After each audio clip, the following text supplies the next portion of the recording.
So here they are, the quarterback rankings for the 2025 NFL Draft. They're right here. I'm going to go through them all, and then we'll come back around and discuss why I have, for example, Will Howard at number 3, and, for some other guys like maybe Jalen Milroe, who I have at number 5. So that's why, look, everyone's going to have so different rankings, especially in this quarterback class. It is kind of wild. But there are some guys to keep an eye on. There's some sleepers, too, I think, in this draft class to watch out for. And some guys that I do think that have potential to be franchise quarterbacks with the right development and the right time period, all those things. It's a top 10s rankings, but I did want to throw in Tyler Shough because he is a guy that is getting talked about even in a possible first round by some people. So we'll go through all these guys. Let's start off with the number 1 quarterback, Cam Ward. And what everyone talks about with Cam Ward, I think he has the most upside, and that's why I went over him at number 1 over Shedeur Sanders. I like Shedeur a lot. I think Shedeur is a safer prospect. If you want a quarterback that's going to come in right away, you feel confident, can give you a 7 to 15 range level quarterback, somebody who can be good, be solid, and come into the locker room immediately and be really good, then I think Shedeur is your guy. Ward has a little bit more variance to what he can be, I feel like. You talk about the Patrick Mahomes level of plays and him inside the pocket, what he's able to do in and out, of course. Like, that to me is more Cam Ward in his game. And the way he maneuvers the pocket reminds me a lot of a guy like that. And the elite quarterbacks are able to manipulate the pocket. Ward has all of that. And he has much better arm talent as well than Shedeur Sanders. Like, he's got really good velocity. I wouldn't say he's got a cannon, right? He doesn't have Josh Allen or Patrick Mahomes level of a deep level arm strength, but he certainly has enough arm strength to make all the throws that you want him to make. And combine that, he can certainly read the field. He can go through his progressions. I see him making full field reads.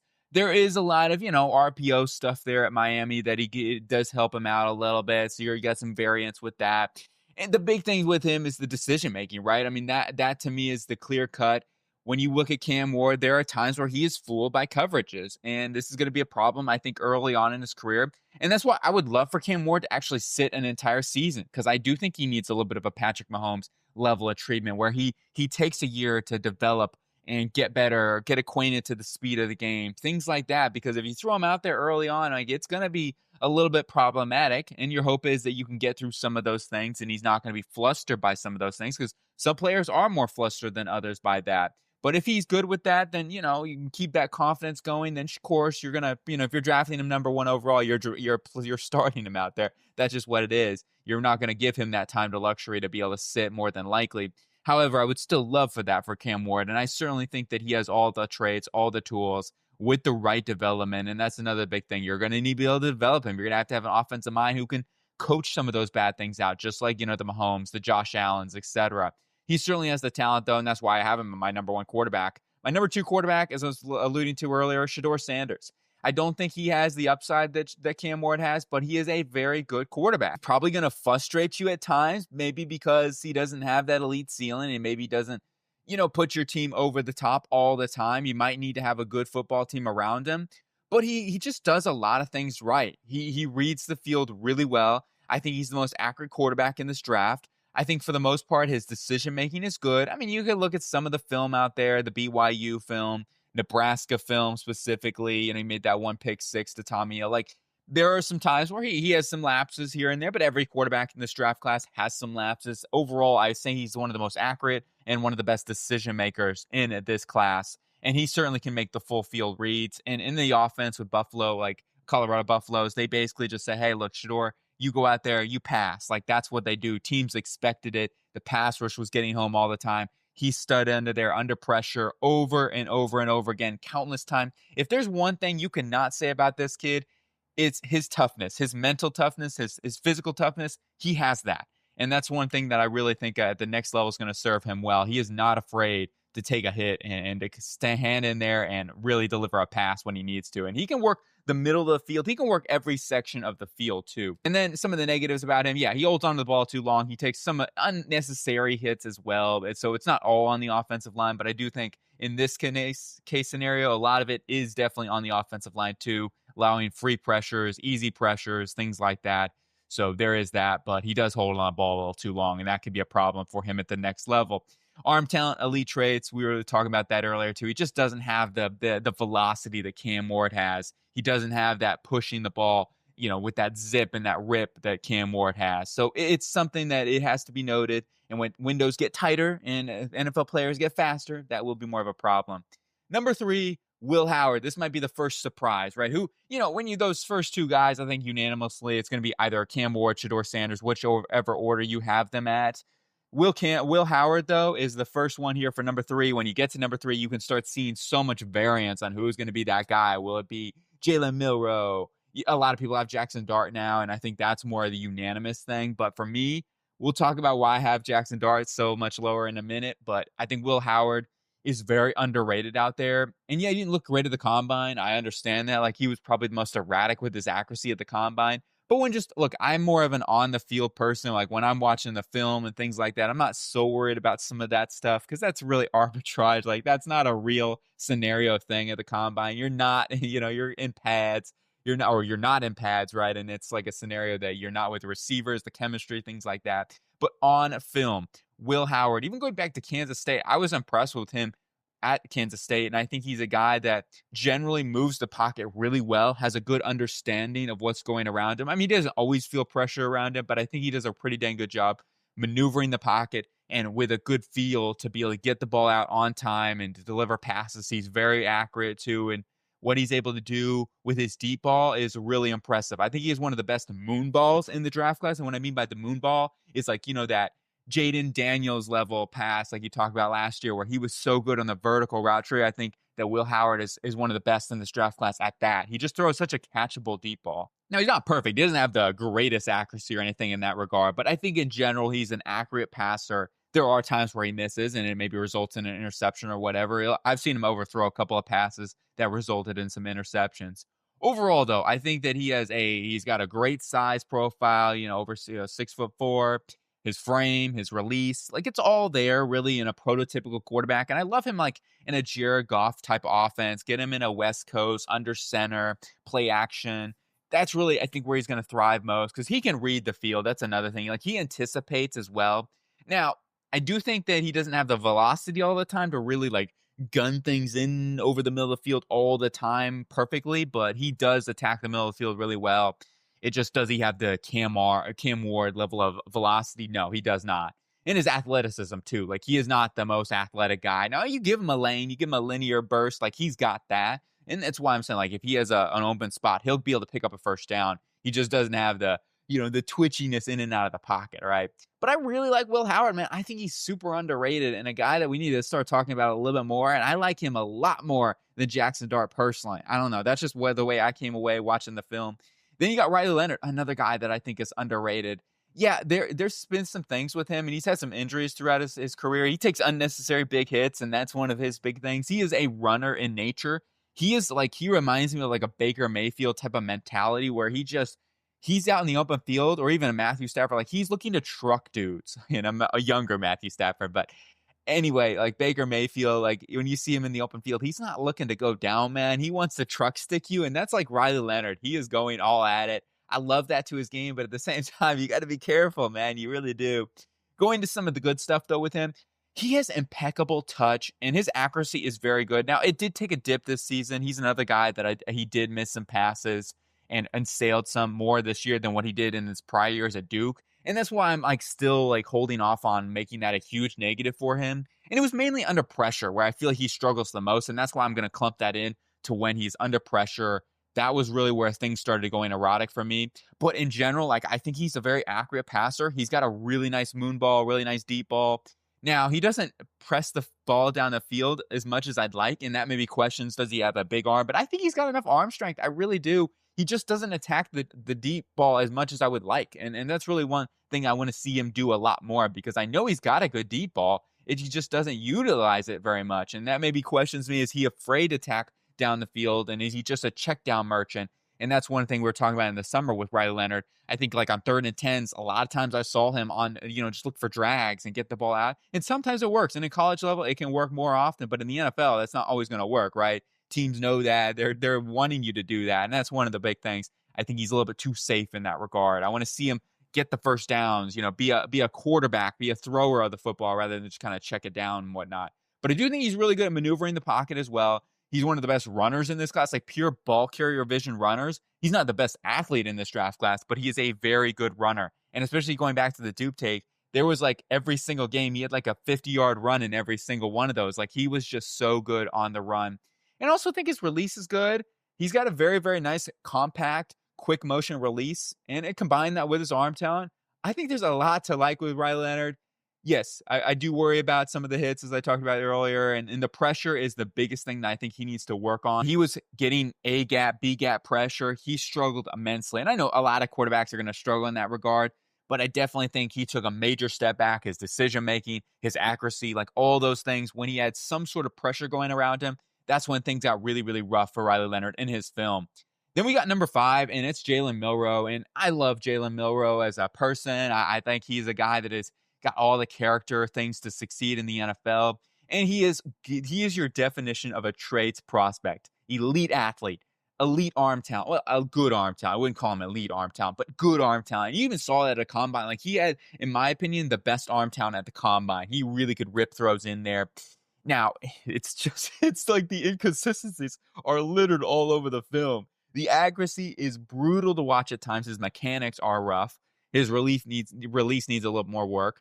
His overall decision-making and his processing needs time. So he's a guy that just needs to sit, right? And that's where it's one of those, he's the 3rd-round guy. You draft him, you develop him, you do not expect him to be a starter. This would be a great scenario for him to go to like Las Vegas Raiders or a team that has a quarterback right now like a Geno Smith, et cetera, that he can sit, he can develop, he doesn't have to start, right? Or Matthew Stafford, right? If the Rams want to go after a quarterback in the 3rd round, and they want a more prolific runner, Jalen Milroe could be a fun option there for Sean McVay. Who knows? But that's mainly what I'm saying. I don't know if he's the type of quarterback that Sean McVay would go after, but if you can coach him up and develop him in his decision-making and his overall processing, that's going to need some time. And that's really what I'm alluding to here. But he's got the traits you look for, and I really am rooting for Jalen Milroe. Big fan of him. But let's go on to number 6. It's the Hoosier, Curtis Rourke. And as a former Hoosier grad, I may be a little bit biased with those, however, whatever. You know what I'm saying? I think Curtis Rourke is a guy that's going to come in, if nothing else, be a great backup. And, it's probably more than likely what he's going to be. And that's why I have him as a day 3 guy. However, with that all being said, like the dude really impresses me when it comes to his anticipatory throws and tight windows. You see this all over his film. He throws people open. And even when he was throwing some bad play, interceptions or whatever, you can go to the most recent game versus Notre Dame where he had one of his worst games of the season. He had a couple of misreads, but he was really in those, he was trying to throw receivers open and he just missed. And that happens, right? Even in the NFL. All throughout his film, though, I really see him going through his reads and being able to throw receivers open, anticipate that receiver coming open, which in the NFL, you have to do that. The windows are going to get tighter. And the players are faster and faster. You have to throw people open. You can't just expect them to come open. I think Rourke did a really good job of that through his time at IU and even going back to Ohio. And then I also think he is relatively accurate. I don't think he's the most accurate, especially under pressure. But when you give him a clean pocket, he'll deliver that thing on a dime. And his deep ball pass is a little 50-50. But in general, like he has good air, good fade on his deep passes. And he certainly has all the ability to do that with his arm. He's got good size and certainly a guy that is somebody that I think with his overall presence in there and knowledge, he understands the game and he's really clean and he's concise in the pocket. Like he feels pressure. So he's somebody that I feel great about round 4, round 5 to take as a great backup who might be able to develop into a starter. You never know. It's just the injury history is huge with him. It is a big concern. But the dude, you can say this about, you can say whatever you want about Curtis Rourke, his age or, RPO heavy offenses, or maybe he throws some dangerous passes here and there. But he is tough as nails. He played through an ACL injury. You can't, you know what I'm saying? Like, that's insane. The dude is a rock and somebody that I'm really rooting for. And not just as a Hoosier fan, the guy definitely, I can't wait to see where he ends up in the NFL. Number 7, Kyle McCord from Syracuse. What a great decision it was for him to transfer from Ohio State this past year. Just a different player. And I think Syracuse in that pro-style-ish offense, they did a good job. So Kyle McCord was definitely up there in the nation leading passer, if not the nation leading passer. It was up. He had to be up there. He was really, really good. And the way I look at it with Kyle McCord, I don't know if I see a plus level start. I don't know if he has a plus trait to his game. However, like everything, he just checks off all the boxes in a lot of regards, right? He's got enough arm talent. I think he's got better arm talent than he gets credit for out there. And he doesn't have the velocity, though. And that's where I think people will ding him. But he can make passes all three levels of the field. Like, I see him working through different portions of the field. He can make all those throws. It's just he doesn't have the most velocity to fit things into tight windows and things like that. When the windows get tighter, those are when some of the mistakes started happening. That's why I'm saying I think he'll be a really good backup that can come in and start and not like make it. It's not going to be terrible, in other words. And he certainly has the potential to be a starter down the line. I'm not saying he doesn't. I'm just saying, does he have the mobility? Does he have the elite traits? No, those things are bigger and bigger when you get to the next level. And there were some accuracy concerns. I do note that. I thought I saw personally, I think layering some throws over linebackers or things like that, he would overthrow some players, maybe just not quite having that right ability to get over it. So some of those things weren't quite on film, and I did see him stare down some one-sided reads at times, which made it a little easier for defenders to cue in on some things. Those are some minor nitpicks there, but overall, I think he's got solid size. He's got good, solid like girth to him, good weight, and his release is compact. It's quick. He gets the ball out on time. He's a rhythmic passer, and I talk about a West Coast scheme. I think he's a really good fit there, and he's got good touch on those fade patterns as well. Moving on to the mighty Quinn Ewers. There's a lot of frustrating things with Quinn Ewers, and there's a lot of things to like with Ewers. And I love the fact that he started 35 games, brings that veteran presence. And you see it too in multiple big clutch situations. Like Ewers has done a good job. So I really applaud some of those things. And a guy that I think has one of the quickest releases in this draft class, like that thing is like, pew, it's like a ding, ding, ding. It's a little laser out there, but bing. Maybe that's a better sound effect. Who knows? I'll work on my sound effects. But yeah, I love sound effects, man. You got to have some. I think always in movies, like always the little sound effects, what makes movies. Anyway, going on some of the negatives with Ewers, some reasons why he's a 5th round grade for me. It's just too much inconsistency, continue with his accuracy. I thought he made strides, and there was this year, I feel like he took a bit of a step back in that regard, just too many inconsistencies. And then the big thing is the pocket presence. Gotta get better, especially for a guy who started 35 games. There's so many times where he's like, oh, you know what I mean? He ducks his head. He'll read one side, then he'll duck, and he'll be like, uh-oh, what am I doing? What am I going on? You know what I mean? And they're just like, I don't know what to do. So that's like a lot of things I see with Quinn Ewers. One-sided reads, and then he panics. And then finally, he does take a lot of sacks too. When he's looking, he has his head ducked down. He's not looking upfield. So it's like, yeah, the pocket's going to get to you. You're going to get sacks. So that's why I have him at number 8. I still do like Quinn Ewers, though, and I'm rooting for him, wishing him the best. We'll just see what happens, where he ends up landing. And then on to number 9. It's the Oregon Duck, Dillon Gabriel, transfer from Oklahoma. He's been a guy that's really just continued to work hard, be a grinder. Gabriel has great accuracy, and I think he's got good pocket presence. Those are his 2 strong points. He is so good with navigating pressure. He has enough athleticism, too, to make plays on the move. I do think some of the accuracy goes downhill a little bit on the move. However, I still think he is a really, really solid pocket feeling, delivering the ball out and getting it out there quickly, right? That's really what he does. So any type of offense is saying, look, we get the ball out quickly. Who wants to be a backup for Tua Tagovailoa? Dillon Gabriel would be a great selection for the Dolphins. And yes, I think that the size concern's a biggie. Like I see multiple times where he's got to step back a little further, or he's kind of on the tippy toes trying to see over, and he's like, oh, I can't see what's going on over there. And those are going to be more challenges, especially on the next level.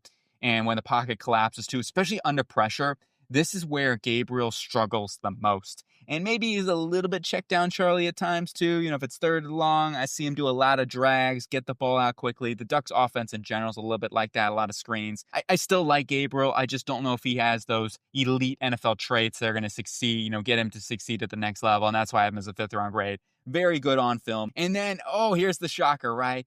Jaxson Dart, are you crazy? Now, if you want to talk about just straight up name, he has an elite name, Jaxson Dart. Who doesn't want their quarterback to name to be Jaxson Dart? That's a great football name in general, but as a quarterback, that's elite tier. It's a 1st round, top 10 grade, strictly off the name. But on film, it is so tough watching some Jaxson Dart film, because it's like there are games like early in the season, if you're watching that, you're like, oh, this guy's a top 10 pick. Or if you even Arkansas, I thought was his best SEC performance in general. He had really some nice deep balls in that one. But then you look at the LSU, you look at Georgia, and you look at South Carolina, like those type of games, I thought were just like, mind-boggling to me. And to the point where it's like, I can't take this guy on even day 2 when I'm watching those games. So balancing act, maybe say, okay, it's a day 2 type of pick, because he's got some really high highs, but he's also got some really, really low lows. And that's why I'm saying he could either be a top 10 quarterback, or he's going to be playing in the UFL here in a year or two. Like, that's kind of where I'm at with Jaxson Dart right now. I just don't know what what type of median I'm getting with him. I understand the traits. Like, he's got some really nice velocity there on passes. He can rip that thing. He's got his, solid release and everything like that. He's an athletic guy. He can make plays on the move. Some of those traits are there. I don't think he has an elite arm, though. I really don't. I think his arm actually falls a little short of some of these other guys.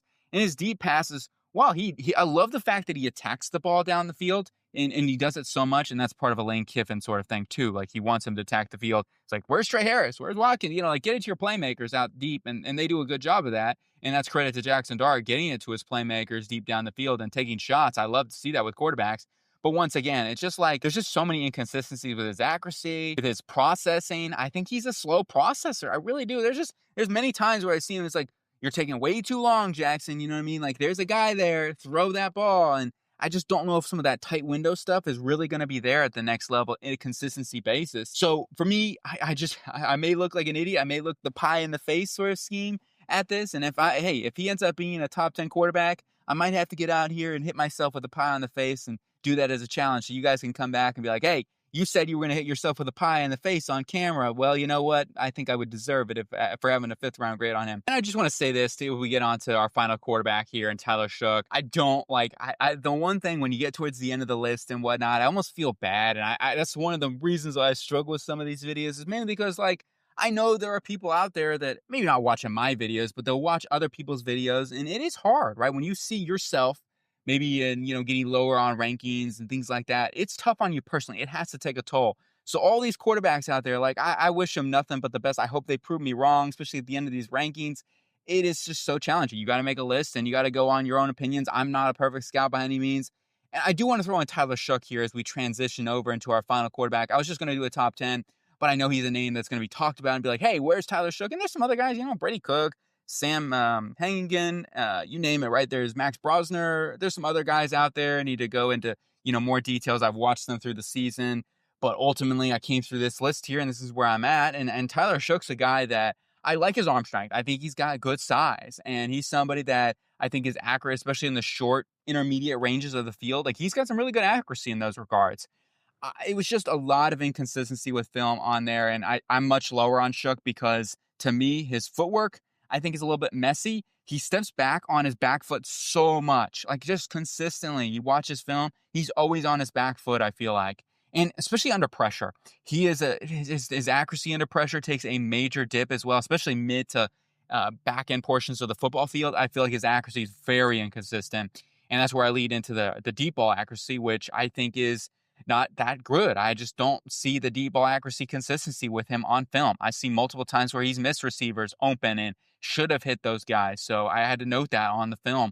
And finally, I think he's just not the greatest processor right now. I think he stares down a lot of targets, and maybe it's partially on the Louisville offense. I have to see, hear what was going on there. But as a guy who's 25 years old, I think that I'd like to see a little more progression in that regard in terms of progressions, right? And see some more comfortability with Tyler Shough in his game. Once again, no ill will on these guys. I really wish them the best. I hate having to rank these guys at the end. It is so challenging. Those are my quarterback rankings, my top 10, 11-ish. Let me know your thoughts, your opinions on who you like and who you don't like or whatever, right? Who do you think will end up being the best quarterback when it's all said in this draft class? Because it wouldn't shock me if this is the draft class where maybe the day 3 selection ends up being the best quarterback in this draft class. Like, I really could see that happening. So a lot of variabilities to watch out for. Anyway, keep it coolin'. Have a really good day, and I'll talk to you later.